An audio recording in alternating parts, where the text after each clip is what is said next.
everyone. My name is Vishal. I help brands, businesses, and students clarify their most essential stories and drive meaningful business and career results by communicating that effectively with their stakeholders. I started my career in branding because I was super curious about how brands communicate meaning to the minds of their audience. After I did my MBA, I realized actually during my MBA, I helped some of my classmates make career transitions by changing the way they communicated. And so I realized this is something I could do. I quickly explored how I could help B schools while also handling a full-time job, and then partnered with one of my good friends, Davide Neri, to build a scalable system to do what I was doing one-on-one with, several students at a time. And now that's one of the main things I do is I help MBAs and executives clarify their stories and their narratives so that they can take meaningful decisions for the future and communicate more meaningfully with the marketplace.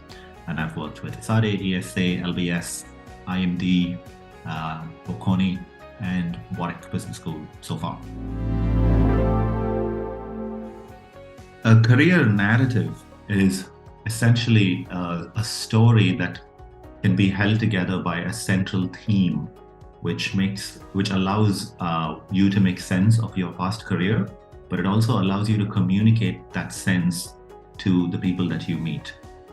The reason it's important, and this is also what we have a normal tendency to do when we talk about our careers, is we have a tendency to talk about things in merely a chronological and a bullet point fashion. For example, I might just go, I was born here and I was raised here, I studied this and then I did that.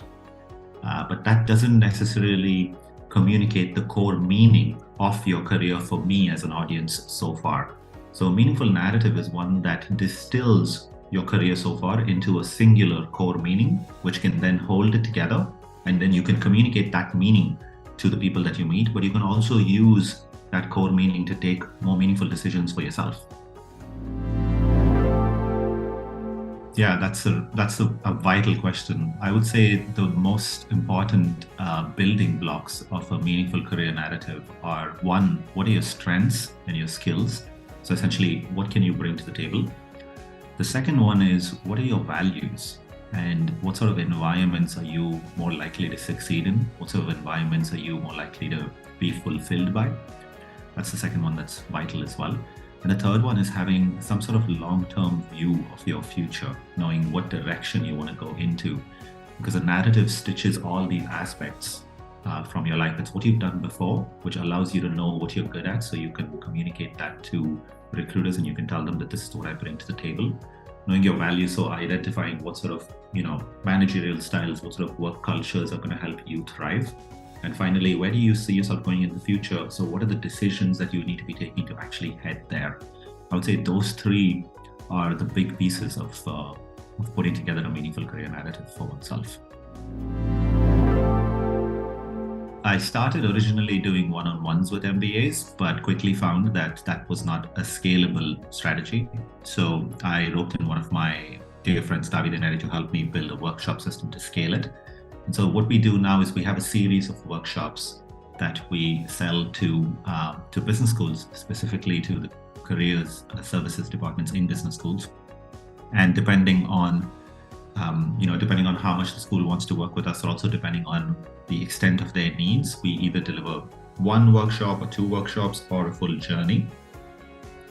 And so in SADE, for example, we deliver a full journey that lasts about 6 months.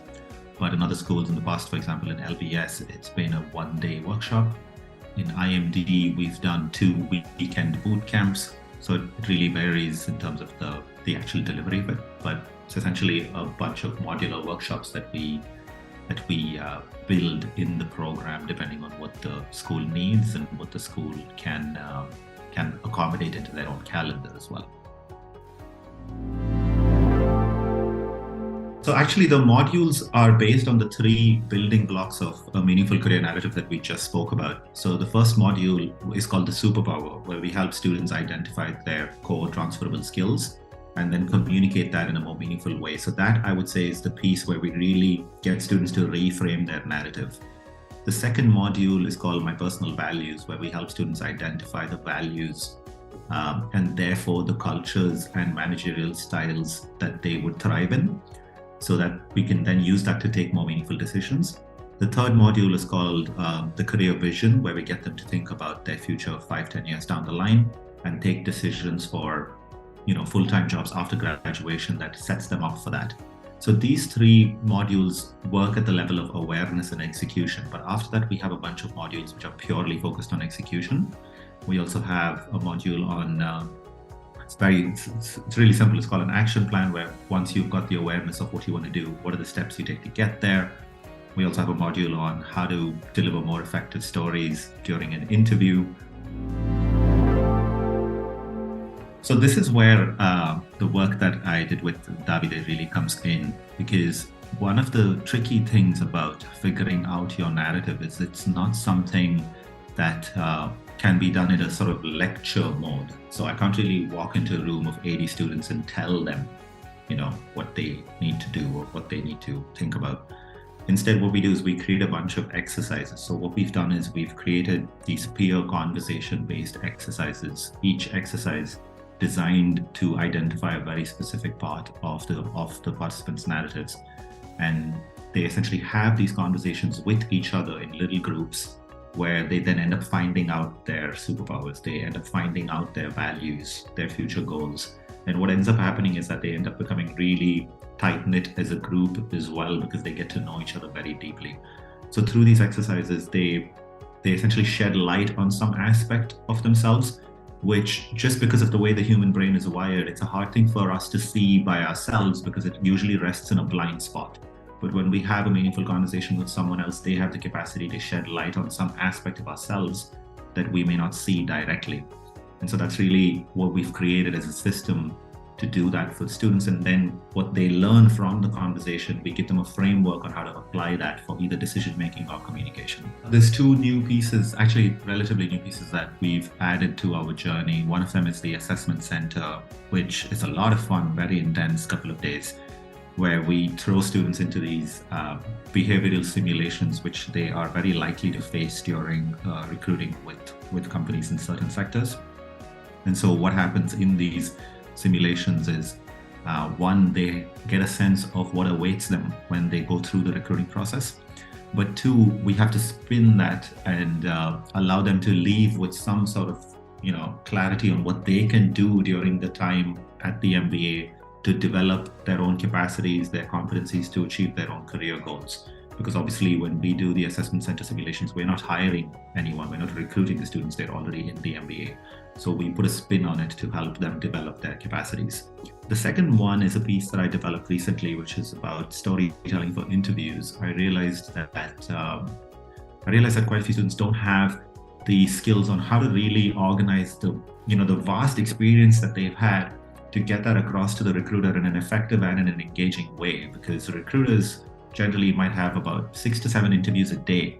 Sitting on the other side of the table can be very tiring. So how can we as interviewees make it easier for the interviewer to understand our experience so that we can actually get that across? And that's something that I've built a new piece on that to help students pick the right stories and to deliver the right stories in the right way to make the interviews more effective and engaging. It's far more than interview preparation and communication for recruiting. It's really about giving them a sense of what decisions are the right decisions to take for their careers. So a lot of that really comes down to that thinking about, what am I really good at and what do I really want based on my values? What really matters to me, therefore what I should do. To be frank, the number of students who, especially after going through the values workshop, who've come up to me and have told me, before this workshop, I was thinking of applying for consulting, but I decided not to now. That's such good news. They're doing themselves a huge favor. I would say the importance of networking to figure out your career narrative is really, it takes the recognition that there are people out there who have done with their careers what you are trying to do with your careers. And so they have information that you need, information that helps you take a clearer decision. So for instance, if there's someone who has made a certain career transition, which is something a lot of MBAs are trying to do, then you can get information from them about how they made that career transition happen. What were the challenges they faced? What were the things that they really had to think about in order to enable that? So yeah, a quick backstory to how I started teaching networking. It wasn't something I thought I would do at first, but my first client asked me to teach networking to her students. And when I told her that I don't really have an approach, she just said, I would like you to teach them what you did with me, because you didn't know me several months ago. Then we got introduced, and now I'm a paying client of yours. I would like you to teach them how you did that. And so I figured, that is something I do. So how did I do it? So I codified my system and started teaching students how to do just that.